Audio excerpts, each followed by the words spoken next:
তীর তীর করে কাঁপছে হাঁসটা। হারুন সাহেব বললেন, হাঁসটার অনেক কষ্ট হচ্ছে। তার স্ত্রী বললেন, এই হাঁসটাকে এখন পানিতে নামানোর দরকার নেই, ডাঙায় থাকুক। মনে হচ্ছে এটা বিদেশি হাঁস, সুদূর সাইবেরিয়া থেকে উড়ে এসেছে। হারুন সাহেব বললেন, আমিও সে ধারণাই করছি, এটা সাইবেরিয়া থেকে উড়ে এসেছে। হঠাৎ করে হারুন সাহেব লক্ষ্য করলেন হাঁসটার চোখ দুটো কেমন যেন মাছের মতো স্থির হয়ে আছে। তাহলে কি হাঁসটা মরে গেছে? বুকের মধ্যে হাত দিয়ে দেখলেন, না, এখনও বুকটা ধুকপুক করছে এবং অনেক গরম শরীর। স্ত্রী শিলা বলল, হাঁসটাকে কিছু খেতে দিতে হবে, আমি স্যুপ তৈরি করে নিয়ে আসি। হারুন সাহেব বললেন, সেটাই ভালো, তুমি স্যুপ তৈরি করে নিয়ে আসো। এমন সময় হাঁসটা রীতিমতো কানের কাছে ঠোঁট নিয়ে এলো হারুন সাহেবের। ফিসফিস করে বলল, আমি সাইবেরিয়া থেকে আসিনি, আমি একটা ছোট পরী, অনেক আঘাত পেয়েছি। আমার আম্মু আব্বু এসে আমাকে নিয়ে যাবে রাতের বেলা। তুমি যে একটা পালক পেয়েছো, সেই পালকটাকে যত্ন করে রাখবে। ওই পালকটা সোনার পালক, বিক্রি করলে অনেক টাকা পাবে। হতভম্ব হয়ে গেলেন হারুন সাহেব। কি বলছে এই হাঁসের বাচ্চাটা? সত্যি কি তাই? নইলে উনি কি শুনছেন? মিথ্যে কথা তো শুনছেন না। হাঁসের দিকে তাকিয়ে তিনি দেখলেন হাঁসটা যেন হাসছে। আচ্ছা, হাঁস কি কখনো হাসতে পারে? হতে পারে, কারণ সে তো পরীর বাচ্চা, বলেছে সে নিজেই। এমন সময় হারুন সাহেবের স্ত্রী এক বাটি স্যুপ নিয়ে এলেন। হাঁসটা চুকচুক করে স্যুপ খাচ্ছে, সেদিকে অপলক নেত্রে তাকিয়ে আছেন হারুন সাহেব। হারুন সাহেবের স্ত্রী বলল, তুমি আমাকে যতটা খারাপ মনে করো, আমি কিন্তু ততটা নই। আমার মধ্যে মায়া মমতা আছে। ছেলে মেয়ে দুটো বিদেশ থাকে, যার কারণে মনটা খিটখিটে হয়ে যায়। হারুন সাহেব বললেন, ছেলেমেয়েরা তাদের সংসার পেতেছে এবং সুখে আছে।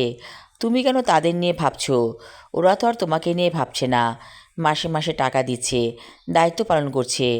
হারুন সাহেবের স্ত্রী বলল, তুমি ঠিকই বলেছ, আমার ছেলেমেয়েরা সুখে আছে, আমি কেনই বা ওদের কথা এত ভাবছি? ওদের তো সংসার হয়েছে। হারুন সাহেব বললেন, আমার সাথে আর দুর্ব্যবহার করো না, আমরা দুজন বুড়ো বুড়ি হয়ে গিয়েছি, কয়দিন বা দুনিয়াতে থাকবো, যে কোনো সময় পরপারের ডাক চলে আসতে পারে।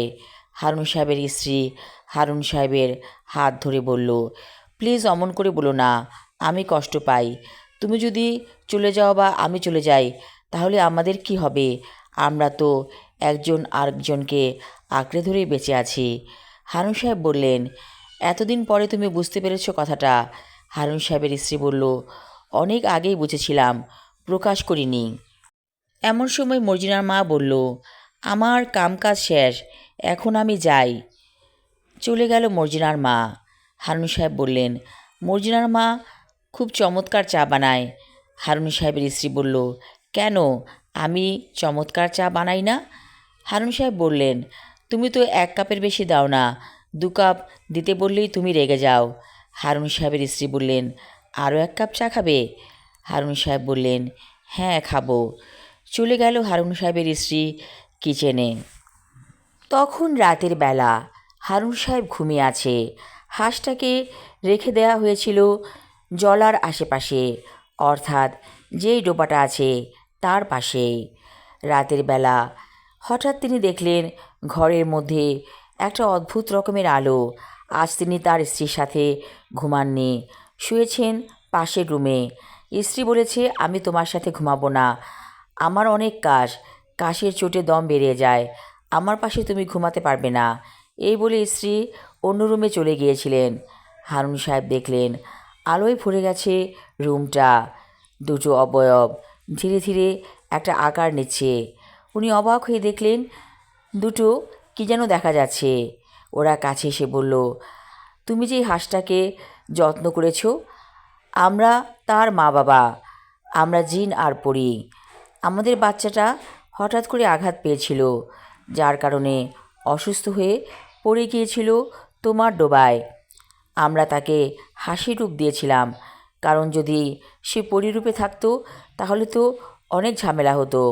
হারুন সাহেব বললেন, তোমরা কি ওকে নিয়ে যেতে এসেছো? ওরা বলল, হ্যাঁ, ওকে নিয়ে যাব। ও তো এই দেশে বাঁচতে পারবে না। আর কেউ যদি আমাদেরকে দেখে ফেলে তাহলে তো বন্দি করে ফেলবে। ঠিক আছে, নিয়ে যাও। আবার যখন কোনো সময় তোমাদের এখানে আসতে ইচ্ছে করবে আমার কাছে চলে আসবে। ঠিক আছে, আমরা চলে যাচ্ছি। তারপর চুপচাপ চারিপাশ। হারুন সাহেব ভোরবেলা ঘুম থেকে উঠে জলার কাছে গেলেন। দেখলেন আশেপাশে কেউ নেই। ছোট হাঁসের বাচ্চাটা চলে গেছে তার মা বাবার সাথে। হারুন সাহেবের মনটা ব্যথায় ভরে উঠল। হঠাৎ করে তার মনে হলো, একটা পালক তো দিয়ে গেছে ওরা, এটাকে বাজারে বিক্রি করতে হবে। যেই ভাবা সেই কাজ।